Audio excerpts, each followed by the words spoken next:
Hey guys, so today we have Osmo Mobile 3 combo. The company name is DJI. So this video I'm going to do in two parts.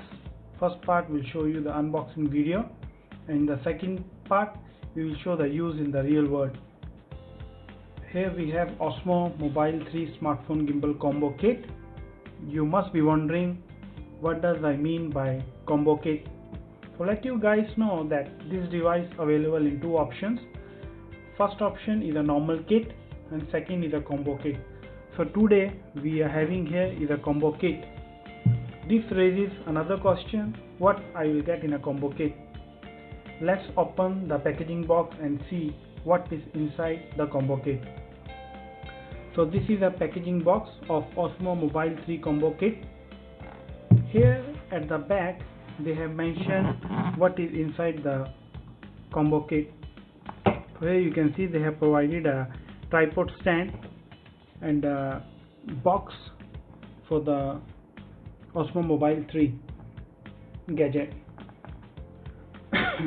This comes with a storage pouch, wrist strap and tripod stand.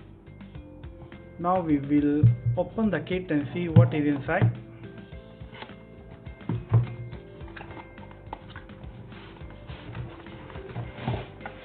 So this is a storage pouch.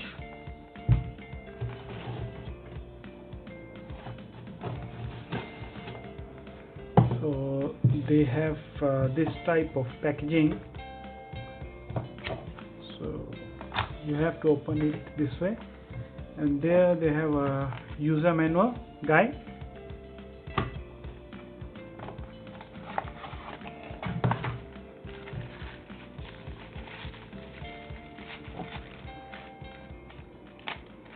So this is a tripod stand for the gimbal. In addition to this, they have provided a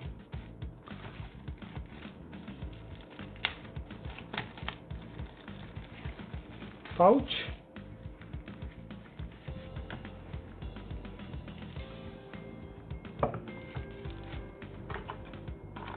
and this is a wrist strap. They should have and this is a cable for charging purposes. So let's open the storage pouch and see how the gimbal look like.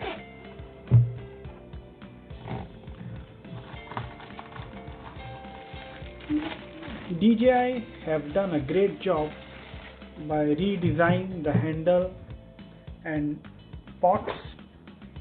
You can fold down this device for storage, which I will show you later how to use it and fold it for easy handling when you are traveling.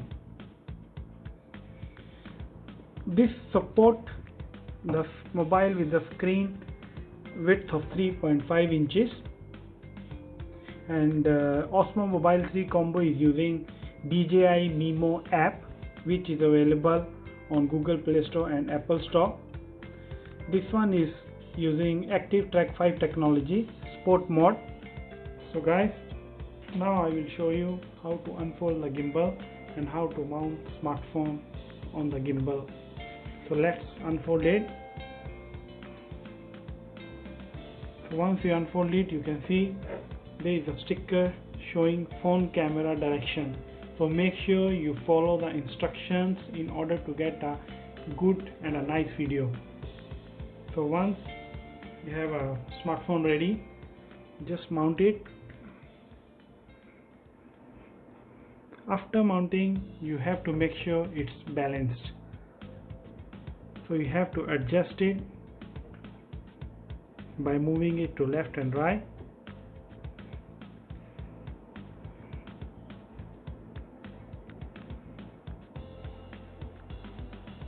So once you have balance, you need to press on the M button to power it on.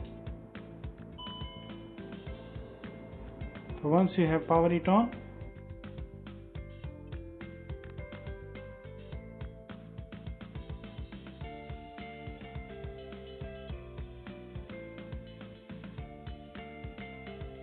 So once you have set up your smartphone, second thing you need to do is download DJI app from the Google Play Store or Apple App Store.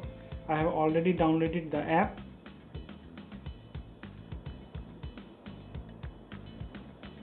So once you click on the app, you have to create an account and log in using your email.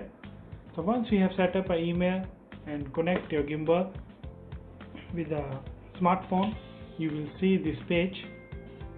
So there you have a lot of options. So let me explain you one by one.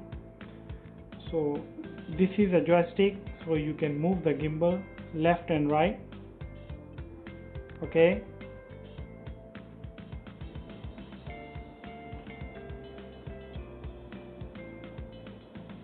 There is a trigger button, so I will show you how to use it. So let's say you have moved to your extreme left and then you want to come back one shot into the center. So you press the button, the trigger button here 2 times. It will bring the smartphone to the center from where it starts. So here we have some other features. As I explained you just now that this is a joystick to move it to the left and right. There is a trigger button at the back. If you press it for 2 times, it will come back to center. So there is a, if you press this, you have to choose here photo if you want to take the photos. So you just need to press this button. If you want to choose video, then you need to click here and press video. It will start recording video for you. There are some other features like time lapse. You can choose time lapse, hyperlapse. Then they have a panorama view, then story. So means these are the they already have some things like let's say we try leisure. So they have divided each part into few seconds. So you cannot make it more than that or less than that. You have to follow the duration they have given to you. So it will create a very nice video for you within a short time.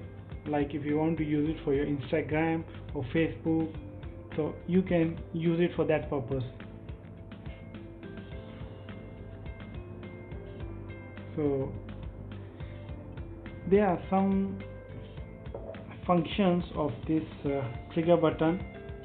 The first function, as I show you, that if you press it for 2 times, once your camera is on the left or right, it will bring it back to the center. Second is if you press it 1 time, then second time just hold it, it will lock the movement of smartphone. So this one is very helpful when you are using it for the sports. So as you can see here, if I press it once and the sport mode is enabled, so the moment you leave the trigger button, it will show you the sport mode is disabled. Again press 1 time, then again long press. You have to hold it until you want the sports mode to be enabled. Press 1, then again long press. Now we are in the sports mode. If you want to disable the sports mode, you have to leave the trigger button, so it will disable the sport mode. The another thing is the gesture control.